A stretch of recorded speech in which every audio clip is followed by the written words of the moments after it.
சின்ன சேனலுக்கு எதாக இருந்தாலும் அது கொஞ்சம் ஆதரவு கொடுங்க. உங்கள் பொண்ணான கையை கொண்டு அந்த பெல்லில் தட்டிடுங்க. அவங்களுக்கு சப்ஸ்கிரைபர் 5-10 ஏறுனா அவங்க மனசு சந்தோஷப்படும். பஞ்சாயத்து நடக்கட்டும், பஞ்சாயத்து நடக்கட்டும். யாரா இருந்தாலும் தைரியமா சொல்ல பாருங்க. உங்க பேருமா?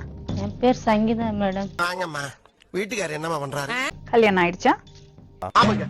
எத்தனை வருஷம் ஆச்சு கல்யாணம் ஆகி? 17 வருஷம் ஆகுது. சரி, உன் நல்ல மனசுக்கு நீ தான் ஜெயிப்ப. இப்ப என்னமா பிரச்சனை உங்களுக்கு? பசங்க இருக்கா? 3 பசங்க இருக்கிறாங்க. அது சரி. என்னமா பிரச்சனை?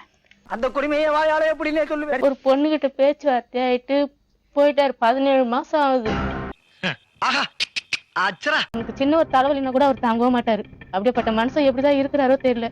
என் கூட ஆடி பாடினது அத்தனையும் நடிப்பா. இவங்களை எப்படி பழக்கம் ஆச்சு உங்க வீட்டுக்காரருக்கு? இல்லாதான் மேம் பேசணும். அப்படியே வாழைப்பழம் மாதிரி பேசுவாங்க மேம். இவங்க பேசுறத பார்த்தா எப்படியா பட்டவங்கள தான் உயிர்ந்துருவாங்க. இந்த பொண்ணு வந்து எங்க சொந்தக்கார பொண்ணு அப்படின்னு சொன்னாரு. எப்படி எப்படி எப்படி எப்படி சொந்தக்காரன்னு கேட்டா இந்த மாதிரி எங்க மாமா பொண்ணு தூரத்து சொந்தம். ஓ நீ அப்படி வரியா? இதுதான் பழக்கம் ஆச்சு. அப்படிதான். எத்தனை வருஷம் அவங்களுக்குள்ள பழக்கம் இருந்தது? கண்ட கண்ட நாய்க்கெல்லாம் நான் பதில் சொல்லணும்னு அவசியம் இல்ல. உங்க 2 பேருக்குள்ள எப்போ பழக்கம் ஆயிடுச்சுன்னு தெரியாது. உங்களுக்கு புருஷன் எல்லாம் இருக்காங்களா? கணவர் இருந்தாரு, இப்ப செத்துட்டாரு போன வருஷம். ஒரே அடியா லாரில அடிபட்டு போயிட்டாங்க.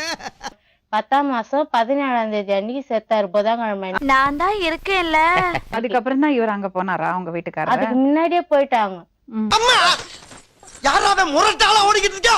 அந்த பொண்ணுக்கு குழந்தைங்க எல்லாம் இருக்கா? 2 பசங்க இருக்கிறாங்க, ஒரு பொண்ணு ஒரு பையன். சரி, உங்களுக்கு எப்படி தெரிய வந்தது? எல்லா தொழிலும் விட்டுட்டு லாஸ்டா பேப்பர் கடை வச்சிருந்தேன் நானு.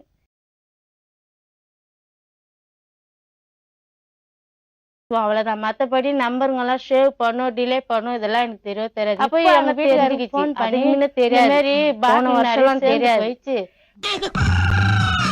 பாட்டில்கார் நம்பர், பாட்டில்காருக்கு போன் பண்ணு, பாட்டில் எல்லாம் சேல்ஸ் பண்ண அரிசி மூட்டை வாங்கி வைக்கலாம் வீட்டுக்கு அப்படின்னு. மறுபடியும் முதல்ல இருந்தா பிசிஓல அடிக்கடி போட்டு பாப்பா, நீ எடுக்கோ எடுக்காதுன்னு எங்க வீட்டுக்காரர் சொல்றாரு. அப்ப நான் போன் புடிங்கி பார்த்து காதுல வச்சுட்டு பார்த்தா எங்க வீட்டுக்கார நம்பர். என்ன பண்ண, அவளை செம்மடியா அடிச்சேன். ஆத்திர தீர்ற வரைக்கும் அடிச்சேன் நான்.